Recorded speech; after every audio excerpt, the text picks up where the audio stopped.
Good morning, everyone. My name is Mackenzie Thornbury, and I am a CSPC Program Committee member. We acknowledge that the Canadian Science Policy Conference is taking place on the unceded, unsurrendered territory of the Anishinaabe Algonquin Nation, whose presence here reaches back to time immemorial. We respect our traditional hosts and thank them for allowing us to operate on this land. We are about to participate in an interactive panel titled Under the Microscope, Artificial Intelligence for Scientific Discovery and Design, organized by the National Research Council. Please don't forget to tweet about your favorite events and panels at the conference using @SciencePolicy or hashtag CSPC 2022. Finally, please don't forget to fill out the evaluation survey for this session in the program app or from all of the other sessions you've been to through this conference. It really helps us make CSPC even better next year. I hope you enjoy this panel. Thank you. Thank you. Bonjour tout le monde, bienvenue. As you can see, and as you just heard, this is the Under the Microscope AI for Scientific Discovery and Design. For our panel today, we want it to be very interactive. One part of that interactivity is that we're saving time at the end for questions. Please go to the microphone when you do have a question when you get to that session, because we're recording the audio. Also, we are very interested if you have the app. I can give you the instructions, and I will. I'll take a minute here to just give you the quick instructions for getting the app if you don't already have it. It's called Event Mobi from the App Store or from Android. And once you've downloaded it, you just type in the event is CSPC 2022, and then it'll ask you for your email and a new password. It's very simple. And once you get onto the app, you're going to click on Agenda to find this event, and there will be a Polls tab. So that's actually 4-ish steps. Download the app. CSPC 2022 is the code. You'll do email and password. And once you're on the app, you click Agenda, and then the tab is Polls. And it would be great if you could start filling those out, if you have a quick answer to some of the poll questions already, and we will show you the answers as we start collecting them. So that's the other form of interactivity. And now I'll remind you again why we're here. We're here for the use of artificial intelligence for scientific discovery. And it makes a lot of sense to us. Maybe there are 3 key points. One is that we know we need research and development in order to innovate, in order to solve the problems we have in front of us. We don't know the answers to a lot of the questions in climate change and in healthcare, et cetera. So we need R&D. We now also know that artificial intelligence is a great multiplier. It speeds things up. It can take over some tasks from people, and it can be very helpful. So why not helpful for the R&D itself? And then a third point is that Canada has been an early developer and early adopter of AI. And so why not Canada for this application of AI to scientific discovery? So that's why we're here. And I do want to seed in your mind a couple of answers to the question of, well, what do you mean? How can AI help scientific discovery? Just so that you pick your favorite answers. Maybe you already have some answers, but one way to think about how AI can help in scientific discovery or in science policy is that AI can help in making choices. If you have a huge amount of data and you have a few choices, AI can make predictions that help you guide you to better choices, better by some metric. So making choices is one way you could improve even research, because there are lots of choices that have to be made. Research is a kind of search. Okay, choose where to search. Another place where AI can help is that AI fuels computer vision, computer hearing. Both of those are ways of collecting more data from your scientific experiments so that you have more information to go on. And then another way is to think about the AI driving robotics for automation of experimentation. And there are lots of automated labs. And we heard one example earlier this morning for an automated factory. I forget the exact application, but so that's just to give you a flavor. You're going to hear, we've got an excellent panel with a very wide range of backgrounds and points of view. And so they're going to elaborate on this theme. I'm going to introduce each of them and then give them each the opportunity to talk about their point of view. My introduction has to be really short. I encourage you to go to the CSPC website or elsewhere on the web for each of the panel members because you'll be very impressed. So I'll start with Teresa Scaza right beside me. She's the Canada Research Chair in Information Law and Policy at the University of Ottawa. She's on many advisory boards and panels, including the Scotiabank AI and Society Initiative. And she's written extensively on these topics. In fact, if you do go to the CSPC website, you'll find an editorial from Teresa from earlier this week that will be a good aide-memoire for today's session. Or it was a good introduction if you read it ahead of time. And then next to Teresa is Alain Chagong. Alain is the lead at the NRC's AI for Design program for deep material discovery. Alain has 2 degrees in physics from Cameroon, as well as a PhD in engineering from the University of Minnesota. Then next in line is Alyssa Strom. If you know anything about AI in Canada, you know Alyssa's name. Alyssa is the executive director for the Pan-Canadian AI strategy.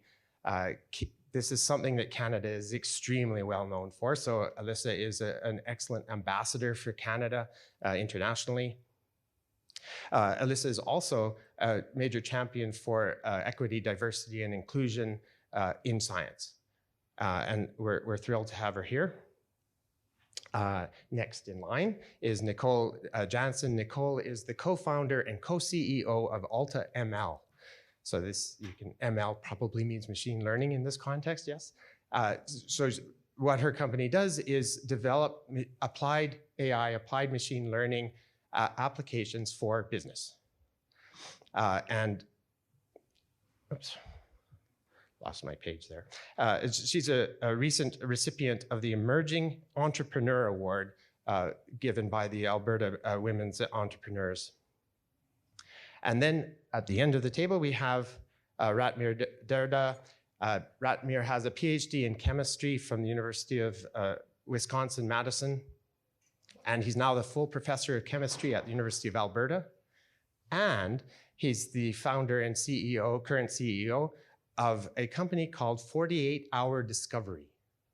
So that sounds like accelerated discovery to me. And he has many awards. One from this year was the XChem Research Excellence Award. And so that's just a flavoring of the excellent panel we have. And I encourage you to read more about each of them. And now you're going to hear more from each of them in that same order that I just introduced them. So I'll hand the floor over to Teresa for an introduction of her point of view in this topic. Thanks very much, Joel. And it's a real pleasure to be here, and I very much appreciate the invitation to be part of this panel. So I was invited by the CCA to chair their expert panel that produced the Leaps and Boundaries report, which was a really fascinating experience for me. And I think you can find copies of this report both at the NRC table upstairs, and there may be some in this room as well if you're interested in getting a copy. And this is really the result of our look at legal, ethical, social, and policy issues for AI and engineering. So as I mentioned, it was a really interesting experience. We had a terrific panel, very interdisciplinary and multi-sectoral, which made for some excellent discussions. I work in the law and policy field. Law is my discipline and not science. And every time I tell my daughter I have doctorate in juridical science, she makes a sour face and says, "That's not real science," and she's probably right. Anyway, so it was really interesting for me to think about the legal and policy issues that I work with on a daily basis, but in the particular context of science and engineering. And so I think that one of the things that I found really interesting in terms of AI in this context was the extent to which AI is not only used in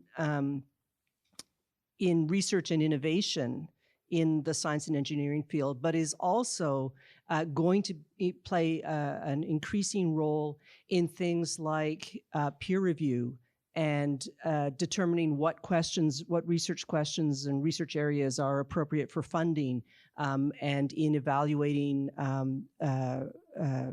researchers and their output, and in making decisions about granting and so on. And I think that for me, this dimension was really a fascinating one as well, that AI is really a phenomenon that crosses all sorts of areas, from pure research to influencing how research is done. And I think this just makes the legal, ethical, social and policy issues even more acute in this area. So I'll just stop there.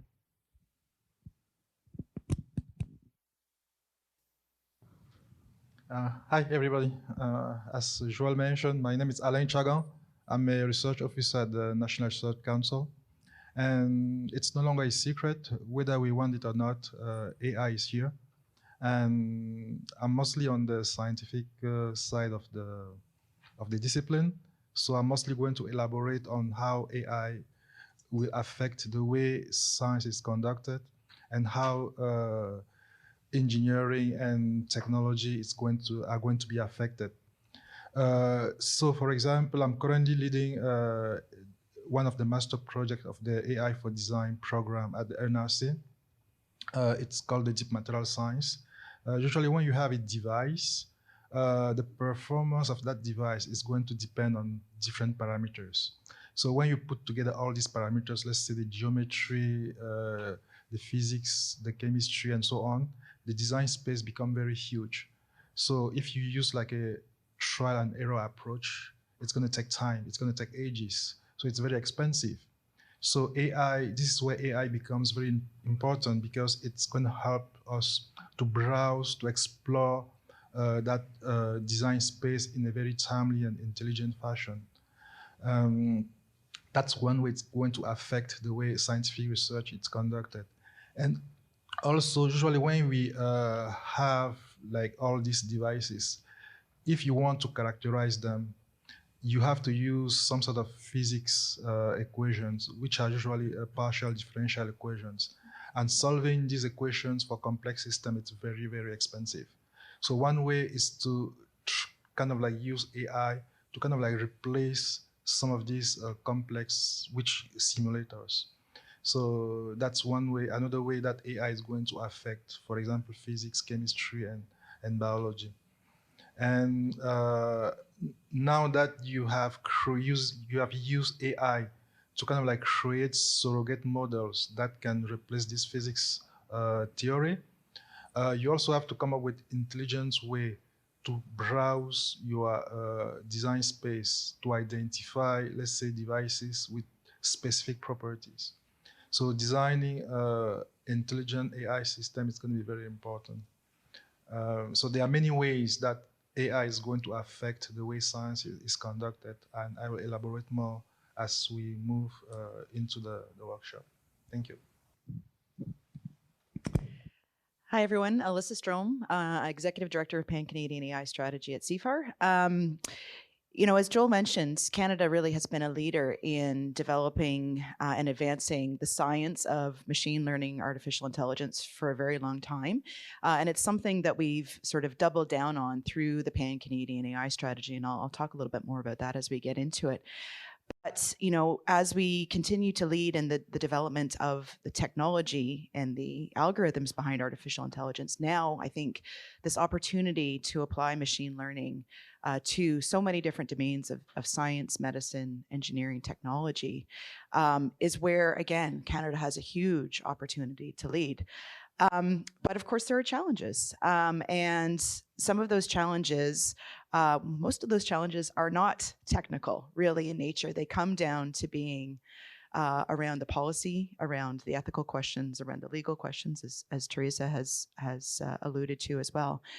But really, I see those challenges, I think we can turn them around and think about them as opportunities to innovate, opportunities to think about new considerations in how we approach science as a society. What is the intersection of science and society? How do we undertake scientific endeavors so that they are delivering positive impacts for society? Let's take a look at our scientific institutions, our processes, our norms, and think about where the challenges are that AI is bringing to those norms, and see that as an opportunity for innovation. So looking forward to the discussion, and also really exploring where Canada can be a leader in this space. Hi, Nicole Jansen, co-founder and co-CEO of AltaML. I'm excited to be here today. Actually, when Patricia invited me, I said, "Are you sure you know who you're inviting? I'm from industry. Are you sure?" And she said, yes, we do want someone from industry here, because typically these are the types of panels that industry doesn't have a seat on, which I think is a shame. And so I'm excited to be here and contribute to this conversation. I would say that when I look at Canada and I look at how we compete globally in AI, we have the opportunity not to be just third in AI, which I think is where we sit, but we have the opportunity to be the leader of responsible AI globally. The other two countries up there at the top probably can't take on that responsible piece. And so I do think that we're at a place right now where we've made some large investments in our country, in our research, in our institutions, that we are set up to succeed here, and we are set up to claim this title. But we have a lot of work to do in order to do that. We started our company here in Canada because of the strength of the research, because of the strength of the talent that research is attracting. So we have to keep investing in that and keep continuing to improve, because the research for industry attracts the right talent. It creates opportunities for commercialization, and it also improves our traditional industries across the country. All of those things pour more money into the economy, pour more money into the government coffers so that they can invest further in research, et cetera. So when the biggest thing for me is when we think about policy at the, all the way at the research stage, we have to think about down the life cycle, where that might end up. Not just focusing on the research stage, but at some point, some of this will become commercialized. How is that policy going to impact that ability? How do we ensure Canada can still compete in the way we're establishing our policies? So I'm excited to be part of that conversation today. Thank you. My name is Ratmir Durda, and I'm here representing practitioners of AI coming from fairly unrelated field of chemistry. Our research group started using AI recently, and the company that I started, in which we strive to develop new leads for various therapeutic indications, molecular leads, also is attempting to use AI.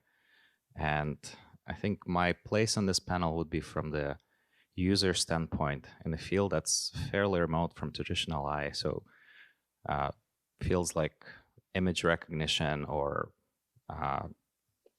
sound and DNA sequences and others are well established, whereas the use of AI in disciplines of chemistry is only growing. And there are certain barriers to AI implementation is in this field that comes partially from the way users view AI and the way users organize their knowledge and their data, and the way that data handling and data sharing policies exist in this field that poses actually a barrier to successful implementation. So I would want to share a little bit of my thoughts and my observation that I've seen over the last 3 to 4, 5 years, how it was quite difficult for us to integrate some of the very well-established technologies that you can literally download from internet and implement very quickly in a matter of seconds for data sets such as images, and it becomes practically impossible as you come to data sets that comes from life sciences and chemistry and drug discovery and others. And topics like IP protection and hiding of the data and non-disclosure of how things are done, and non-disclosure of algorithms, and only partial disclosure of how it's done, but not where it's coming from. So this semi-transparency and black box type approaches have been, in my experience, quite detrimental. So if I want to leave some of this knowledge here, it's kind of the recommendation from that perspective on how transparency and data sharing an approach to what policies could be implemented to facilitate integration of AI in these disciplines. So I'll stop for now. Thank you very much to everyone. I wanted to pull on a thread that I heard from several people, and that is maybe I would say it's Canadian leadership in responsible AI, which we heard referred to a couple of places. How do we do that? So I'd like the panelists to answer that question. What are our next steps for achieving or maintaining Canadian leadership in responsible AI? How do we do that in a way that doesn't prevent Canada from continuing to be a leader, or at least in the third place for AI development and research and development? And one possible example to be using is this data sharing example that we just heard about. What policies do we need? What do we need to do? So I'm not sure who would like to speak first, but I saw a couple of nods as I was saying that's the thread I wanted to talk about. Did you want to address, Teresa? Yeah, and I'm going to be maybe a bit of a contrarian here. And I guess, so the first thing I would note is that as we went down the panel, we heard a lot of talk about Canadian leadership. Some of it was leadership in responsible AI, some of it was leadership in AI generally. And I think that there is a distinction between the leadership that Canada has shown in investing in AI for science and engineering, or AI technologies generally. And I think there has been considerable investment, and there has been a lot of effort put into making Canada a leader in that way. And then there's the issue of leadership in the development of law and policy around AI.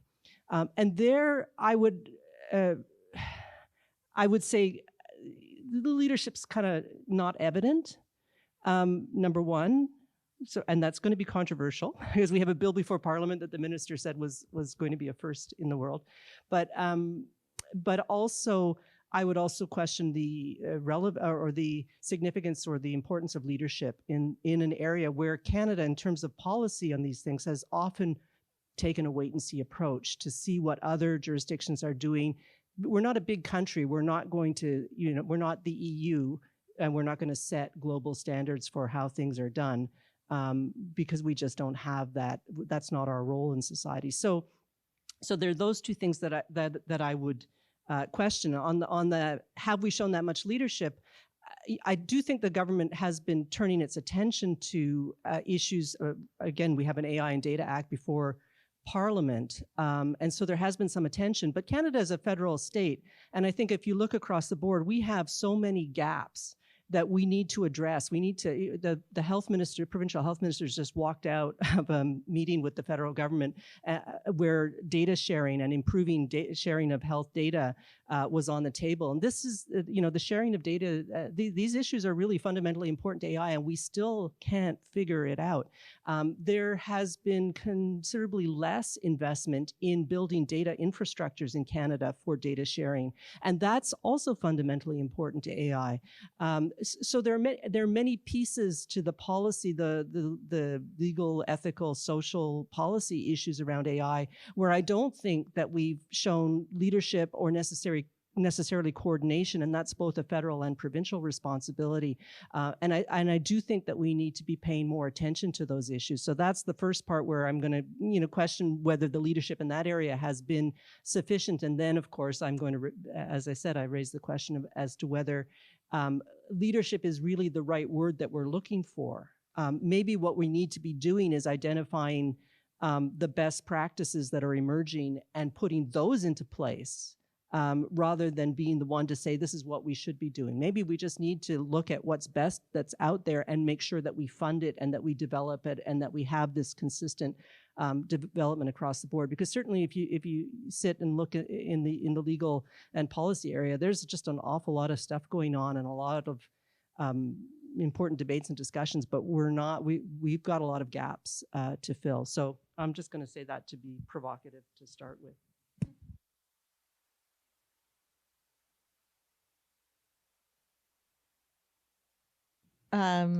Just a few things to say. I completely agree with you, Teresa, on that. We are leading in some areas and not in others. I think a big part is we have a lot of people working on this independently in silos. We're not bringing together, we haven't established a group to bring together all of these voices, bring together academia, bring together industry. Not only within Canada to decide what we're doing as a country, but also to contribute to the conversations globally. Why are we not driving some of these conversations? We certainly have, the strength in this area to lead these conversations, but in true Canadian style, we are standing back.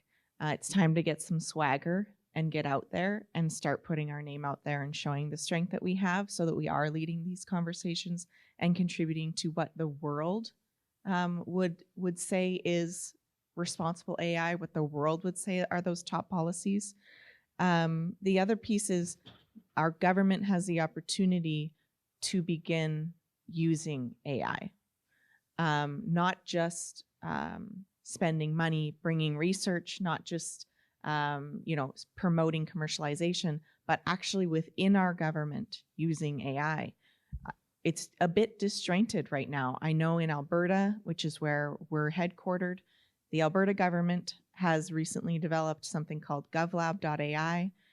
All public sector are coming together to develop machine learning and AI solutions that the government can use. So they've got Edmonton and Calgary are going to come together and collaborate, which never happens. Everybody's going to collaborate to build solutions that will improve the province. We have an opportunity to do that federally and within each province. So I do think, a little bit more momentum in that side will be helpful.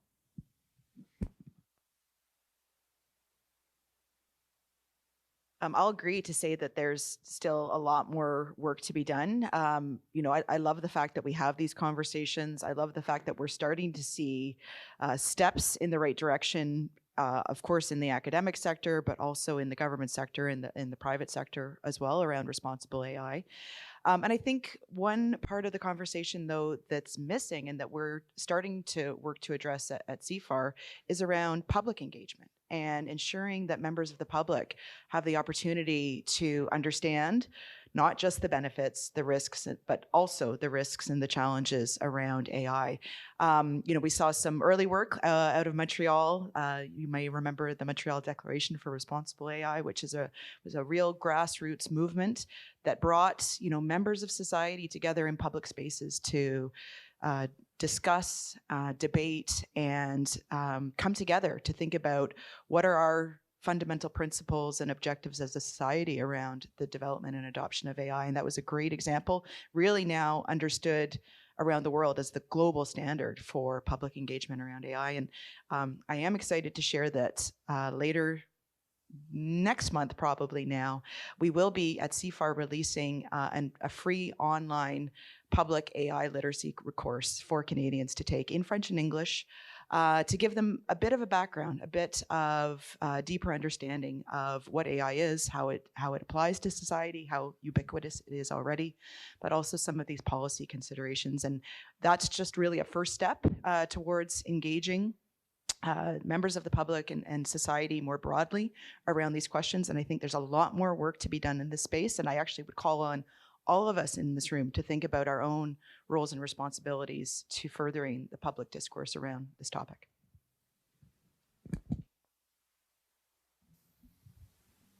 Okay, again, I'm going to try to address this topic of responsible AI from a scientific point of view.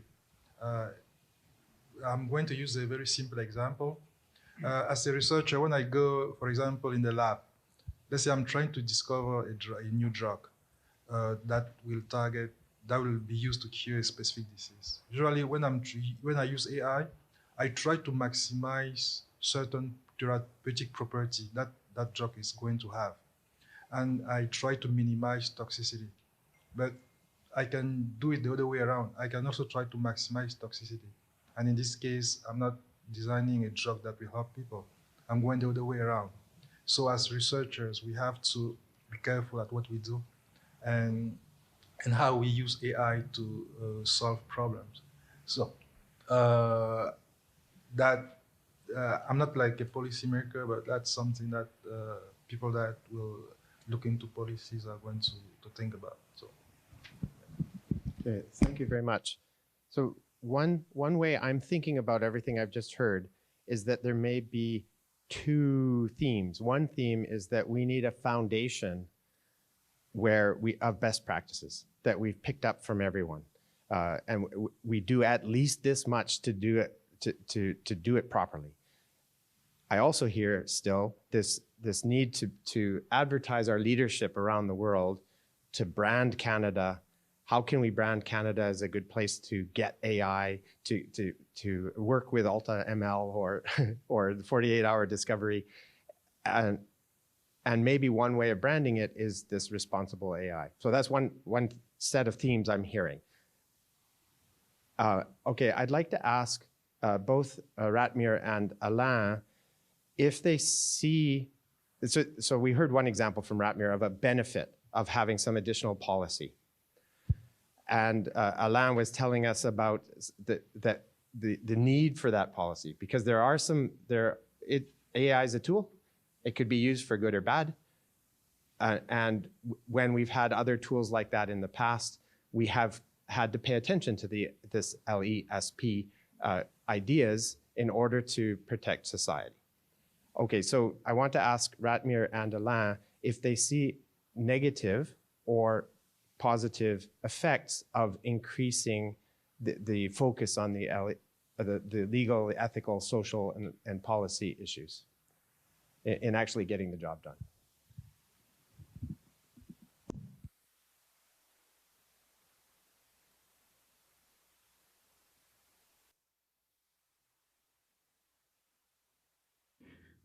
From my point of view, what AI really, the positive influence of AI on the fields that I'm personally associated with is realization that you cannot actually do AI unless you organize all your observations and all your data in such a fashion that they all adhere to the same standard. Speaking a bit for the broader chemistry community, for example, there was no particular standards as to how data should be exchanged and shared. It's simply exchanged and shared such that humans can understand it. But with the introduction of AI practices, we come to realization that, for example, it's not enough to just put some Excel sheets into supporting information and hope for the best, or have a very vague description of how things have been done. If you do want to start applying AI across broad questions in molecular design, it needs data needs to start to be reported in a very particular way. Let's say, not to go into very deep details, but smile strings for molecules in a very particular way of organizing CSV files. That actually has a very positive effect because it becomes, even if you're not a practitioner of AI, it just becomes easier to look through literature and understand it. And there becomes a discipline of depositing your data sets in the centralized databases, et cetera. So that could be, even for people who never will end up using AI algorithms per se, the society benefits, or that particular community would benefit. On the other hand, there could be a completely backwards effect where, let's say, many properties in protein world, in a chemical world, and et cetera, are now being just extrapolated and predicted because we became so good at predicting and extrapolating everything. And people oftentimes take these predictions at face value. Students would look at a protein and say, oh, hey, this protein is predicted to be a reductase of that and this, without realizing that this is an extrapolation from an extrapolation which came from yet another data set, and it's never been validated. And there's even a blurred line between, what becomes an experimentally measured true property and what now. So the danger of, I'm not sure how to formulate it very, very carefully without offending anybody. But there is a certain danger of predictions where, rather than doing the hard experimental work that was the foundation of experimental science, we take the easy road when we shouldn't. And maybe I'll just leave it at that one example. There's of course many others, but I want to see if there's any feedback on that. Okay, as I mentioned earlier, I think I see lots of positive in using AI. I mentioned the fact that AI it's going to help us to kind of like, let's say if I'm dealing with my chemical compound space, AI is going to help us to browse that space in a very fast and intelligent way. AI is going to help us to design models that can be used to bypass expensive and very complex physics equations, chemistry and biology. But as any tool that human being has discovered, invented, AI, it's also going to have its drawbacks. For example, we know that when I go to, let's say, when I build a car, it's to help human. But if somebody takes that car to hit people with it, that's not what the car was designed for. So AI as the car is going to have also that negative impact. But that's up to the policymakers to think about how to design laws that will help protect that. Yes. Okay, thank you.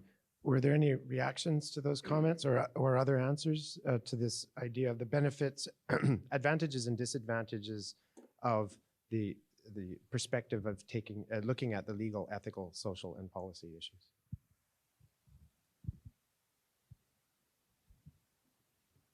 Okay. All right, good. So I did want to ask a question of for industry. So if in the application of AI to business, AI for commercially viable drug discovery or other things, what are the major roadblocks in using that AI? Beyond that, we heard the example already of the data sharing, but are there other roadblocks in the actual use of it? And are there any concerns that an LESP perspective could add? I think the biggest challenge that we're seeing in industry is the rate of adoption is very, very low compared to the rate of investment. And there's a lot of factors to that, but some of it does align to this topic where there's a lot of fear around AI and what is it doing? How is it using this data? Why is it making this prediction? It's telling me to do this. That doesn't, I have 20 years experience. That's not what I think we should do. And then, how was this built? What pieces of data were used to make this decision? That explainability piece is really challenging. And then the question, if you're the general public and you do not have a background in AI, machine learning, computer science, your thoughts on what AI is and does comes from Hollywood and media. And that's not a very good portrayal of what AI can do. It's a very negative portrayal. So all of those things are contributing to that lack of adoption. So things like policy and standards and all of those things, I think, will help release some of that fear. The more examples that people can hear of AI being used for good, the better that will be.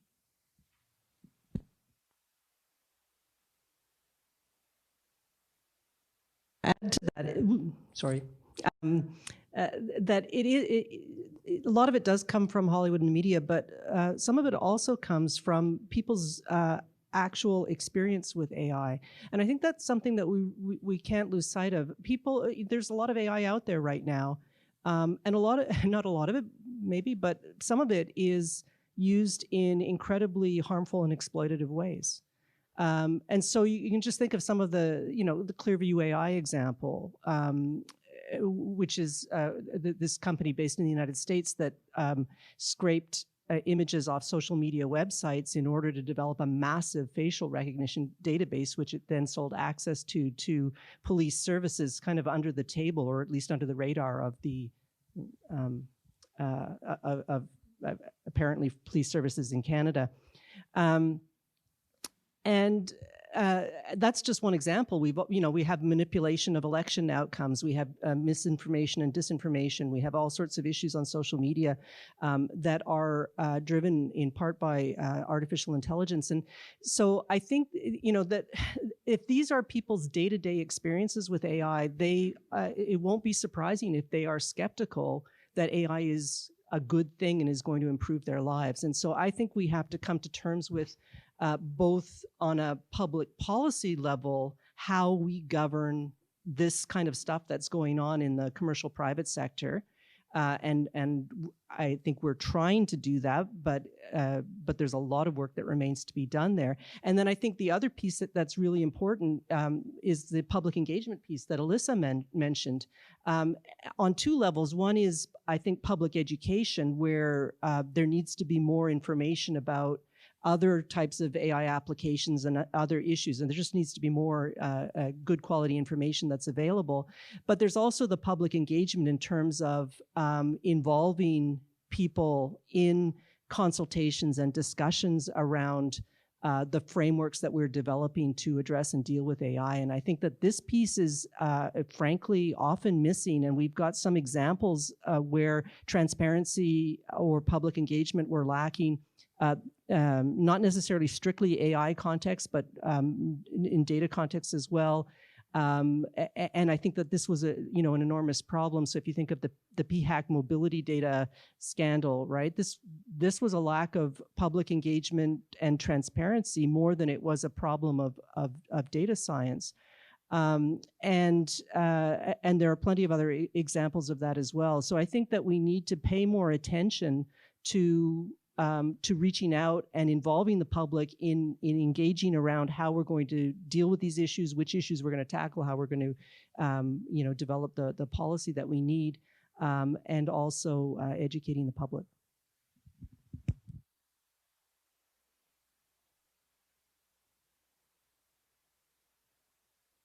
Okay, thank you very much. Oh, so I also want to add, no, that's very good. I want to add a question. If you already have part of an answer, but I want to add a question for Ratmir of, you came from academia, you got a great idea and you turned it into a company.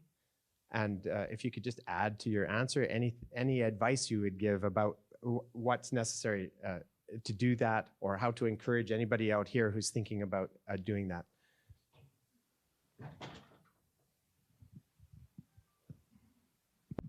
The answer for the last question is simple: just have no fear and do it. And it has nothing to do with AI. The less planning you have, sometimes the better, and you jump in on a deep end head first. But I just wanted to maybe bring I'm not very old, but I lived through a couple of interesting policies that I observed in the 90s, and I was going to, just entering universities. I think there were policies in the US about engineered DNA. So if you change anything in the DNA and you have any modified DNA molecules in the lab, they would have to be treated almost like a radioactive waste and isolated very, very carefully. And that policy escalated to some point, and then it relaxed. Then when I was in grad school, there was a same discussion about synthetic biology. Great many number of articles coming round and round about pros and cons and benefits. And then synthetic biology became a bit more commonplace. And then as a chemist, lifelong chemist, I'm witnessing this fear of chemicals as well, which never got resolved. And then things like, oh, my coffee is chemical free and your coffee is full of chemicals. I mean, that level of attitude. And I feel that many of the topics that are here on the table, they resonate. So AI basically resonates exactly the same way. It's a misunderstanding, misplacement, and honestly, in some cases, like the fear of chemicals, it could be a persistent for decades, something that unless it's educated from age 8 or 9 in high school, that chemicals are constituents of life and there's no need to fear them because we made all of them. And then AI similarly is the constituent of pretty much every algorithm. It's just the curve fitting, really. It's an advanced curve fitting in a multidimensional space. Sorry, maybe it's more complex than that, but there is no harm in it, but at the same time, there are obviously harmful chemicals. There are obviously chemicals that will kill you, and similarly, there's obviously harmful algorithms.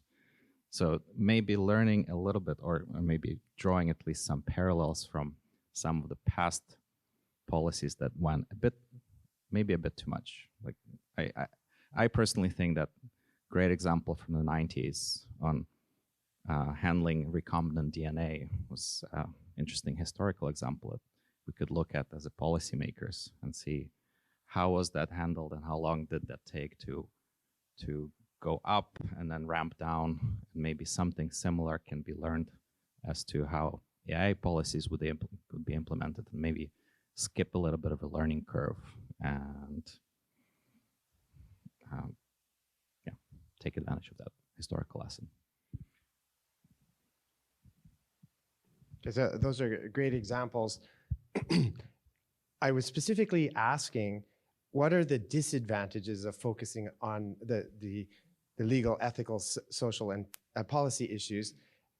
I got lots of good examples for why there is an advantage to doing that from the panel. So that's very interesting data. It may be that we've selected the panel properly, but the intuition that sometimes comes is that you think, well, with all of this policy thinking or the legal thinking, it's going to slow stuff down. But we did hear one example with respect to the data standardization. You have to put that extra thought in anyway in order to do it right. So let's put that extra thought in. So this is what I've heard. Now you can go keep reading. So there may be other things that you can hear, but I very much like the summary that I've got. Maybe everybody's nodding. Okay, just make sure I caught it right. But what I wanted to do next was to build on that idea of the LESP and this report that Teresa was the head for the expert panel. I wanted to ask Teresa and any other panel members if there were any surprises that came out as you went into this. So you had a preconception maybe about where things were going to go, and then when you went to the report, if there was anything that surprised you. I think maybe I mentioned earlier the thing that surprised me the most was I had gone in thinking that that we would be looking at and focusing on AI, the use of AI in scientific research, in the actual scientific research, which we did look at. And of course, the report talks about issues of reproducibility and explainability. There's a lot of really interesting stuff in that. But I was, as I mentioned earlier, I was also really surprised by and interested in the ways in which AI might also impact on some of the issues around who does AI research. And whose grants get approved and who advances in the field. And I think those questions are really interesting ones as well. So those are the ones that surprised me a little and got me thinking about the different ways in which AI might be used in selecting and evaluating and in other sorts of processes. And I think that's where we need to be careful again about issues. Obviously AI is trained on data that is available data, and we have made efforts in the last few years to address equity, diversity, and inclusion in all fields, but in science as well. And there certainly are some challenges in the field of science. But the fact that we've had to make those efforts suggests that maybe our data that we might use to train these algorithms has been influenced and affected by longstanding historical biases. And so when you start to think about using AI in this context to evaluate grant applications, to evaluate researchers, to conduct peer review, to choose research questions and value some research questions over others, or some fields of research over others. And I think that we have to be very careful that we are not replicating historical biases in the decision-making processes that we enable through AI. So that was something that was surprising to me and that I found quite interesting.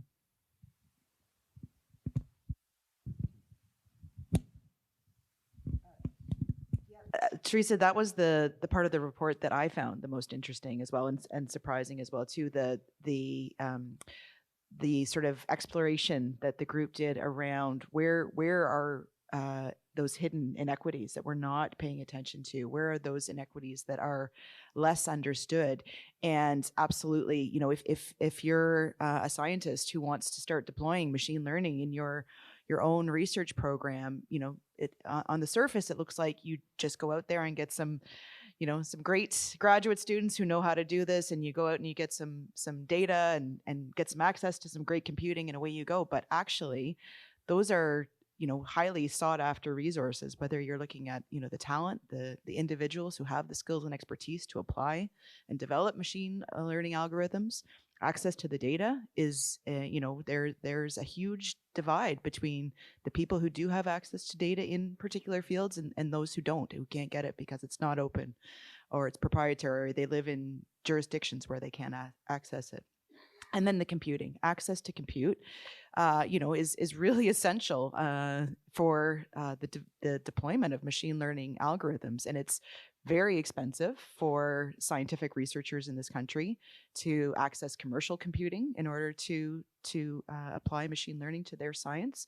And there, frankly, is not enough publicly available compute for them to be able to do this effectively. Machine learning is very, very computer intensive, and our infrastructure in Canada, our research computing infrastructure, has really not kept up with the pace of demand for the development and adoption of all digital technologies, not just machine learning. It's something that we make baby steps in, I would say, but there's a huge amount of investment and really innovation in how we think about investing and providing computational researchers to scientists in this country that is really needed. Okay, we're getting close to the question time, but I just wanted to invite any of the panel members, if you had something that you wanted to add that you didn't get a chance to yet, now would be a good time, and then we'll go to questions. I don't see any hands raising up. What we'll do is we'll go to questions. If you have questions from the audience, just walk up to the mic and you can direct them to an individual or to the whole panel. And then before we finish, we'll come back to each of the panelists for them to give us a quick summary of their point of view, or maybe it's changed after the conversation. Oh, are the polling? Oh, I don't know if we have polling information. That might actually be a very good way to get this started here. Okay, so do you think that there's a greater potential for good than for bad? And it looks like we're a very positive audience. That's very good. So maybe we can go to the next question. Based on your own knowledge and skills, what perspectives, oh, sorry, I can't quite read. Do you bring to the policy discussion? We have a good number of researchers, policy experts. We just added another program directors, business industry funders. That's interesting. And I guess, are we able to go to the next one? Does that give us? Are you actively involved in LESP policy creation? A small number are here who are. So I hope you took lots of notes, because that seems like that's going to be part of our future. And then we can go to the next. So this is maybe a little bit harder to read because it's open-ended. What do you think are the most important legal, regulatory, ethical, social, and policy challenges associated with deploying AI for scientific design and discovery?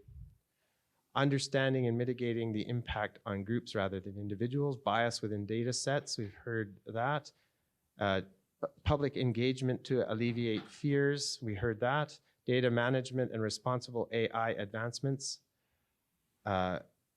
Who's responsible for the choices made by AI? I'm not sure I heard that in our panel. So if your automatic car crashes, what happens next? Data sharing, data infrastructure, potential to rely on AI without sufficient understanding of the embedded algorithms. And so maybe education is one of the approaches there. Attribution and explainability. So I'll let you read some of those, but it looks like we read enough that we have some good questions. So Mack, did you want to get us started? Yeah, hi, my name's Mack. I'm from Concordia University studying my PhD in biology, but with a focus on synthetic biology. You can hear me now? We talked a lot in this panel about the adoption of technology and the adoption of AI, but similarly, like from Nicole, how we're all working in silos. So for instance, like I'm in biology, and at my school, the biology department and the comp sci department are on actually completely different campuses. So while I can see there are ways to apply AI to my research, I don't have the skills for that, and I don't really have like a conversation going with those that do have the skills. So I was wondering if you had any recommendations or suggestions on how to make those connections between interdisciplinary or transdisciplinary groups like biology and AI. Yeah, I think that's a great question. And one of the overarching themes that we developed in our report was interdisciplinarity, and how important interdisciplinarity was, and how we need to foster it and encourage it in this space, because there's simply, there are contributions to be made by the different disciplines, and they need to be made together, and people need to learn how to have those conversations together and not just kind of do the science and then patch on the social science after the fact. So I think that's tremendously important. Universities have talked the talk of interdisciplinarity for a long time now. I come from the university context. Walking the walk is a little bit harder, because there are all of these kind of weird structures that are there, that, you know, that if you are appointed to one faculty and you teach in another, you co-teach something in another faculty, you don't get credit for blah, blah, blah. I mean, there's just like bureaucracy that makes it really hard to actually do genuine interdisciplinarity. And so I do think universities need to get better about it, but I think that we also need to see that interdisciplinarity at all levels, and not just in the training level. So I think it is tremendously important. I'll just speak to that really quickly.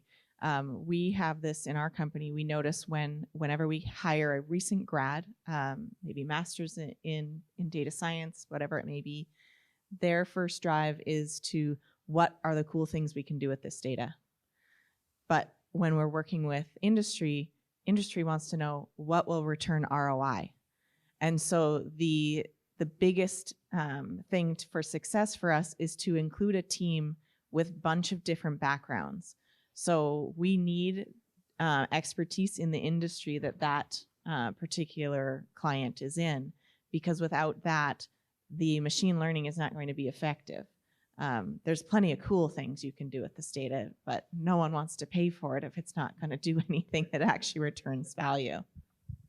One practical suggestion is that the people in computer science might be really interested in your data, just as what Nicole was saying. So you might want to contact them and say, we'd like to come give you a talk. And then you tell them about your cool data and you might find a collaborator. Okay, next question. I swear I have a question, but I also have an answer too. So I'm actually at Concordia University, and I'm co-director of Concordia University's Applied AI Institute.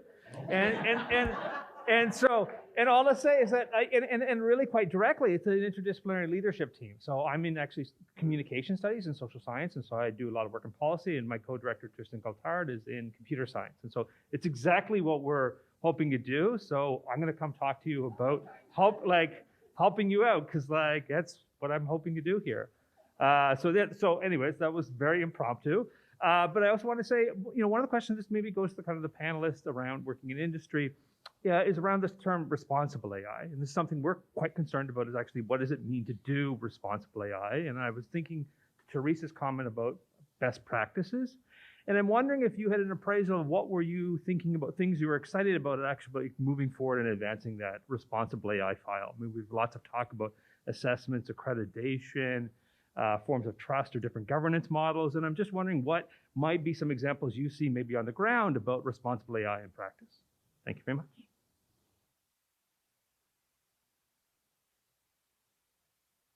So for industry, this is very confusing because there is no, this is the right way. I think everybody's looking for that. But we have tried to align with the different groups that seem to be trying to lead the conversation. One of the ones that we're most aligned with is the Responsible AI Institute. And they have a methodology that they recommend on how to implement responsible AI within a use case. So and that means from the very get-go, that first conversation with a client involves education around responsible AI and what that means. But there are many, many checkpoints along the way that are involved in continually ensuring those things. The challenge that I would love to see, really talked about is if, for example, AltaML builds a model that does this and we sell it to a client and then they take it and do something else with it. Who should be a part of that? Who should be, considered at fault for that? What are we doing if that happens? Because no data scientist on our team would ever want to contribute to something that created some sort of nefarious result for someone else. And so we're very interested in knowing, how do we ensure that our work is never used in that way?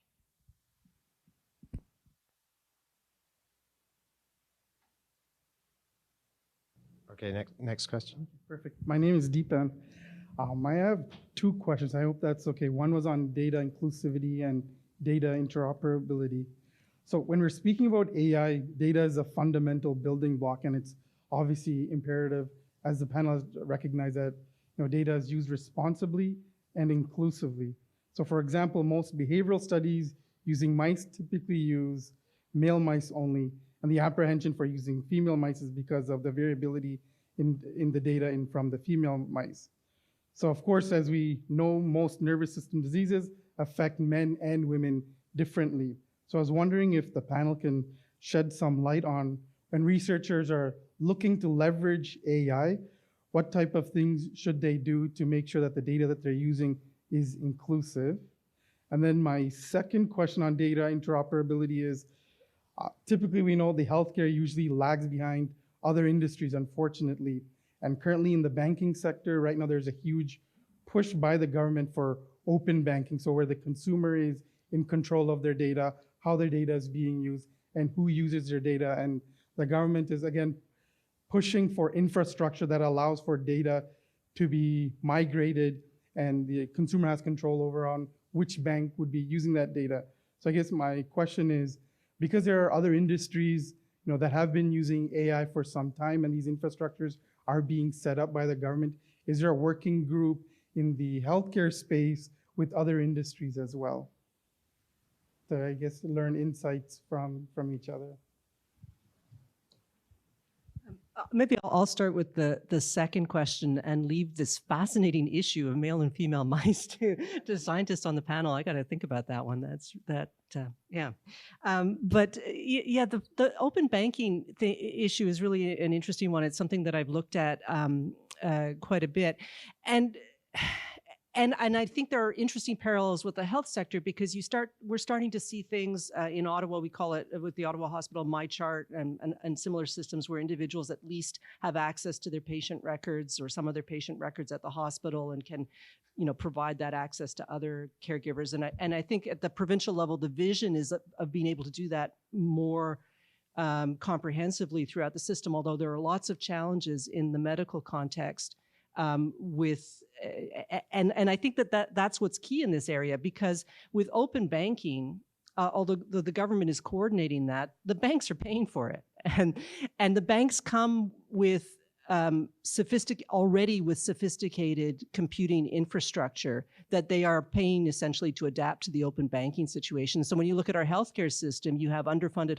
hospitals, you have poor and incompatible, data infrastructures. You have all of these issues. You have physicians who don't have easy access to electronic records management, or they have to contract for it with different private sector companies. So you have a lack of resources and a lack of coordination that will, I think, take a very, very long time to overcome. Whereas in the banking sector, it was basically banks were going in this direction, and you're just going to have to get your systems on board, and you'll be happy in the end. And so I think that's the difference there.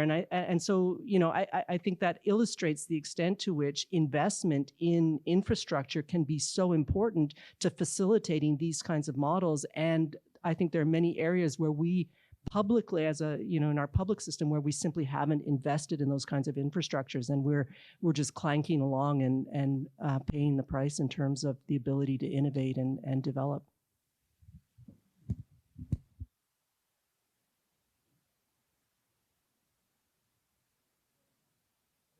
Try to address the diversity of the data problems.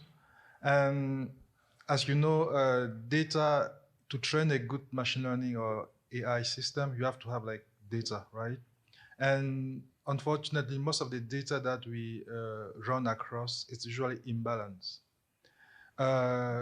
Imbalance in the way that, let's say you are trying to classify, let's say a simple example, cats and dogs.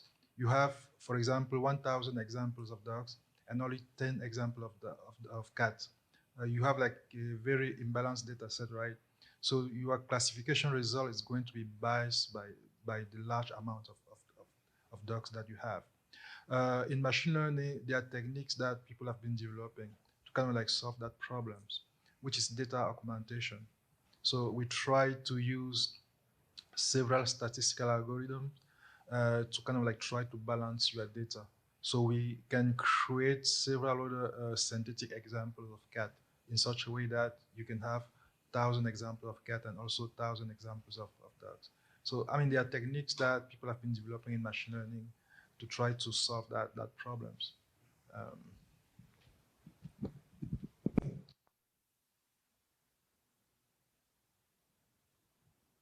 Hi. So my question is about the role of AI in scientific progress sort of more broadly. One of my concerns is that AI will be used very well to predict very specific things, like this drug could be used to treat this specific thing, but actually it might destroy hypothesis testing in the process because we don't have sort of overarching frameworks about new ideas.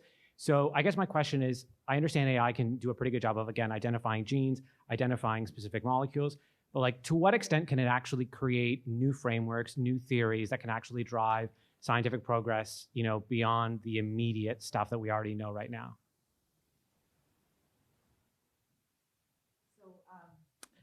There was an interesting paper published about a month ago I think it's in Nature Physics, perspective paper on the opportunity and really sort of blue skying, thinking about where and how AI can really be applied to advance science really broadly, from a philosophical perspective, from a science and technology studies perspective. It's a really neat paper.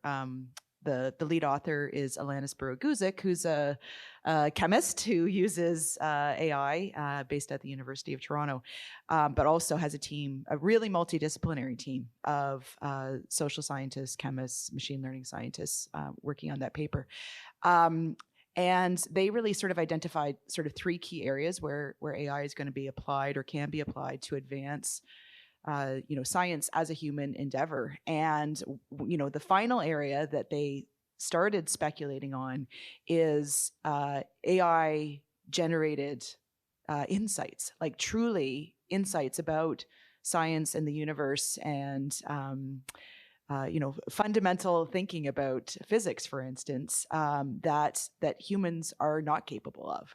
And, there's I think a deep philosophical question there around, is it still science if the insights are generated by a machine learning algorithm? And, is it, how will humans be able to understand those insights that may be generated by a machine? And that's where we start to get into really starting to think about some of the science fiction and the, future applications and ideas that might emerge through machine learning. So I think there's some early thinking going on around what does that look like? But I do think that is within the realm of possibility, that insights may be generated through the application of machine learning to the scientific domain that will be beyond human understanding, that we won't be able to grasp. And then there's also questions of attribution and impact and things like that. So there's some really interesting questions for consideration into the future.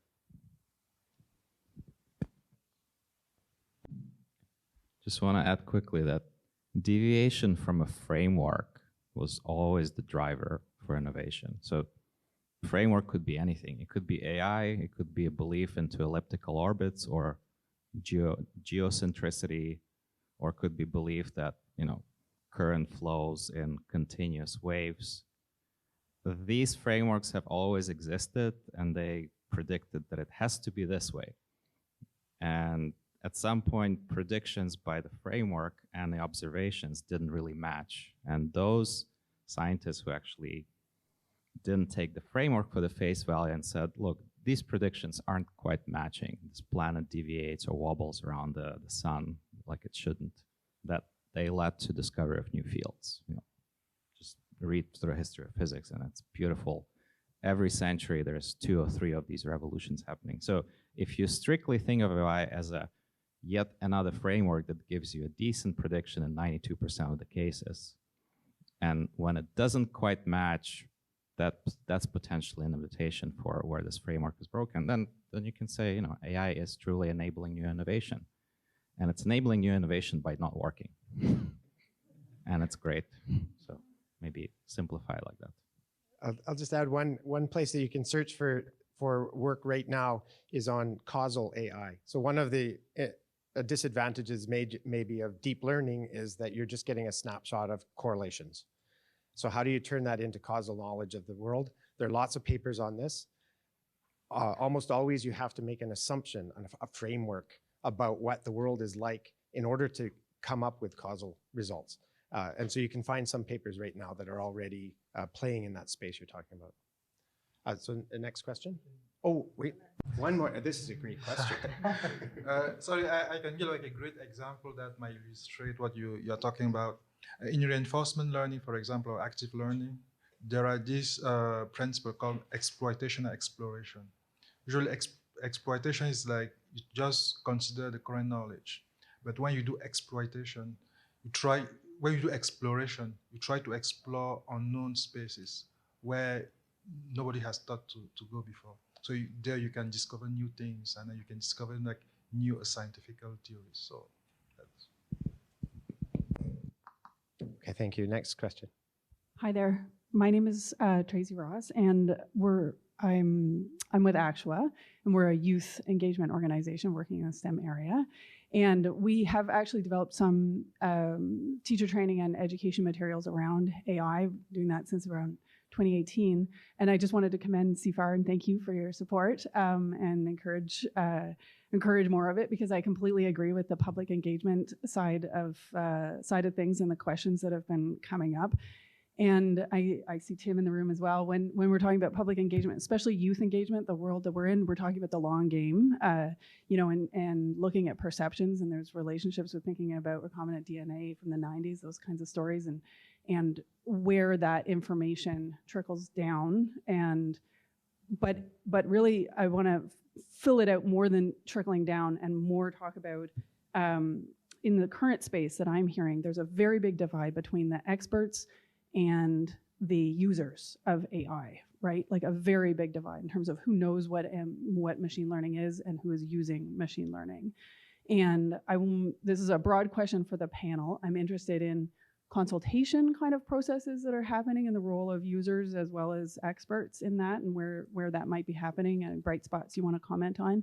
And the other bit was sort of talking about skill development and developing the skills for a friend from Concordia in terms of pulling those together. What are you seeing in terms of skill development? What right down to youth, 6 to 16, or in the university sphere, and who are the folks who are developing the skills? Speaking to the EDI considerations as well. Okay, very good. Can I jump in on that last one? Yeah, right off the bat? so what I'd like to just do is we've got about 5 minutes left, and so each panelist can directly answer this question. And if you have something to add quickly as a closing statement, do that as well. Okay, that's a tall order. Okay, great questions. Thank you for those. I'm going to speak just to the skills development piece, but we can talk offline about the consultation one. So on skills development, really for the last 5 years at CFAR, we've been working with partners across the country to make AI skills training experiences more accessible to particularly young Canadians across the country, with a specific focus on equity, diversity, and inclusion, right? So knowing that the field of computer science in general and machine learning in particular is really not diverse in this country or anywhere in the world. And so we've been working hard to provide those opportunities to students who might not otherwise have them. So that's been ongoing for 5 years at the high school level, at the undergraduate level, at the graduate student and beyond level. And we're making progress, I would say, in that space, and still a lot more work to do. And you know about the work that we're doing to engage in Indigenous students now over the coming years in this space as well too. My last comment that I wanted to make is, I'm so excited about the opportunity for AI to advance science as a human endeavor. And I'm trained as a scientist. I'm passionate about science, and I see it being widely adopted in so many disciplines. And we've talked about some of the challenges and the inequities that scientists face as they are trying to build this technology. But I think one thing that's also important to consider that we all need to be aware of is the environmental impact as well of this technology and its wide adoption in the public sector, in the private sector, in science as well. Of course, these are computationally expensive approaches, and they use a lot of energy, both to run the computing and also to cool the data centers that run the computing. And, that is having a really significant impact. It's a measurable impact. And so it's something that we need to consider as we weigh the benefits of adopting machine learning very, very broadly across scientific research and innovation. I too will just address the skill development piece. As I said, we identified that gap when data scientists would come out of school, but we also identified the gap with those from other disciplines not having the knowledge about machine learning. And so we actually have developed an internship program ourselves. We work with the government of Alberta on it, as well as the city of Calgary. We bring in interns that want to experience usually AI in the commercial space for the first time. They go through a cohort system of working through a use case with a company. We're training all of the different disciplines that need to develop or need to be developed to run those projects. And then after the 4 months, we support them finding a job, and most of them are then getting into a field in AI with that experience that they've had with us. So we ourselves as a company are trying to bridge that gap because we didn't see a place that was happening, elsewhere. And I guess for final thought, I'll just keep it short. Let's get some swagger and be the global leader in responsible AI.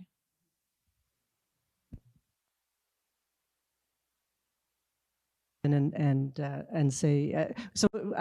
When in your first part, when you were talking about the experts and the users, in typical lawyer fashion, I was thinking, how are users defined? Because I actually see experts, users, and then, in a sense, those that are governed or affected or impacted by the AI. And so you might have a situation where somebody has designed the AI, an organization has acquired the AI, and then somebody is being impacted by the decision system or by whatever it is. And the user may not be using it in the way in which it was meant to be used because of organizational constraints or because of lack of knowledge or information about how AI works. And so I just wanted to make it a little bit more complicated because that's what lawyers do. It's how you get the billables. But I think it makes it interesting as well, because then there's different kinds of education and different levels of education that we have to be attentive to. So we've hit the end of our time. I invite you to read everything about our panelists and to catch them in the hall to ask the rest of your questions. I think they've done an excellent job in painting this picture of Canada being a leader up till now, possibly being a leader in responsible AI, but we've got to have this underlying foundation where we have all of the LESP parts handled properly. Big thank you to the National Research Council for putting this together.